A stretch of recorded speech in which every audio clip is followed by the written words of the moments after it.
T'as eu des mises basses, Tommy? On a une truie qui a fait 7 petits. Ah, c'est bien, ça s'est bien passé Ça alors. s'est très bien parce que passé. 7, c'est bien.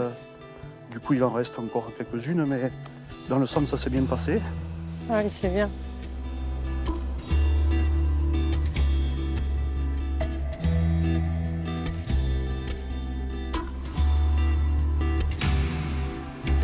Depuis 10 ans maintenant, et je suis toujours émerveillé, moi, quand je vois nos animaux dehors.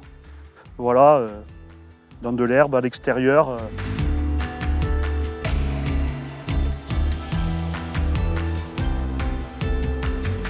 On a commencé l'aventure en 2010, en créant l'activité avec tout ce qui est reproduction, avec les truies. On avait Et les 5 verras, truies au départ. on a commencé par 5 truies. Voilà, on s'est fait la main un peu comme ça, si on peut dire.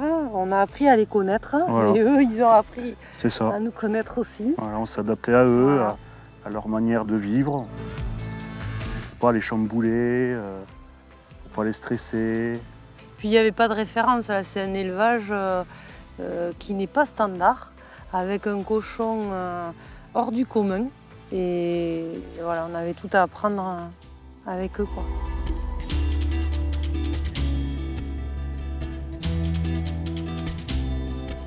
La spécificité de cette race-là, déjà, c'est une vieille race locale des Pyrénées de chez nous. À l'époque, on en trouvait dans toutes les fermes, qui a failli disparaître.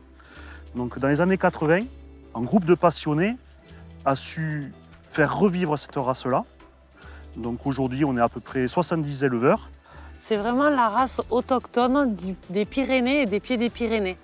Donc dans le cahier des charges de l'AOP, il y a une zone qui a été identifiée par rapport au terroir justement et par rapport à ce que le terroir peut amener au noir de Bigorre.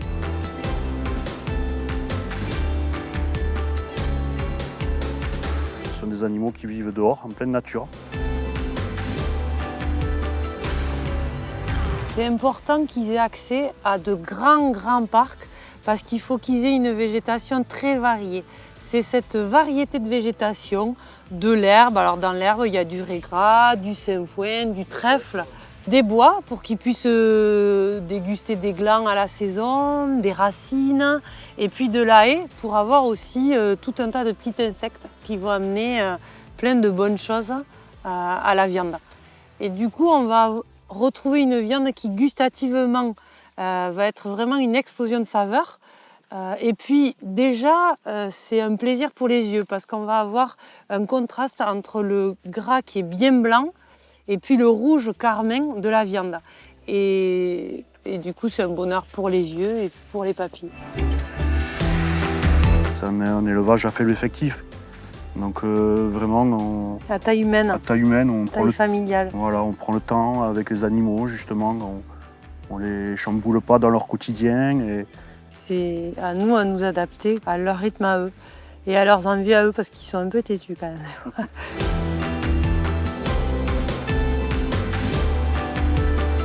ce qui est important aussi dans le Port Noir de Bigorre, justement, c'est le collectif. C'est donc le consortium Port Noir de Bigorre AOP. Il y a les éleveurs comme nous, naisseurs, éleveurs, et puis après on a les artisans, puis il y a des restaurateurs qui sont engagés, comme le Gigot, qui ont été au démarrage de l'aventure avec le consortium du Noir de Bigorre pour faire découvrir ce port exceptionnel à tous les gens qui étaient des amoureux du goût. Et c'est vrai que pour nous, de travailler avec des restaurateurs qui sont exigeants, ils vont même sur le terrain pour vérifier. Et engagés. C'est vrai que... Qui sont plus près des éleveurs, justement, et qui ont gardé cet esprit encore paysan. Tout à fait, c'est vrai.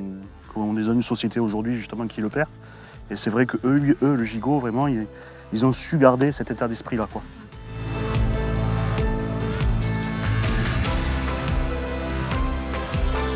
En fait, on est dans une recherche d'un équilibre, de bien-être pour l'animal, de respect de l'environnement, parce que l'un ne va pas sans l'autre. Et donc c'est essentiel qu'il y ait cette symbiose entre la nature, la végétation, la biodiversité, la variété au niveau des insectes, et ensuite l'équilibre avec l'animal.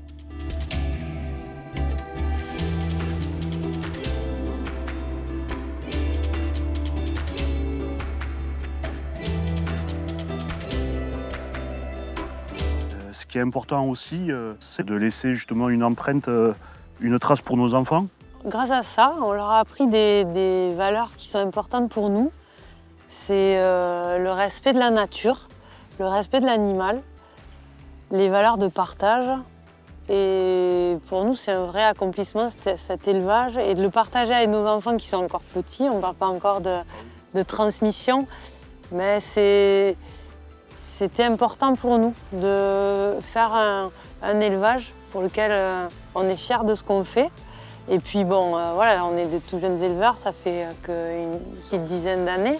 Donc on va continuer. Voilà, il faut persévérer, aller vers le top du top, aller vers plus d'excellence pour que les gens soient de plus en plus satisfaits tout en respectant toujours l'animal et l'environnement.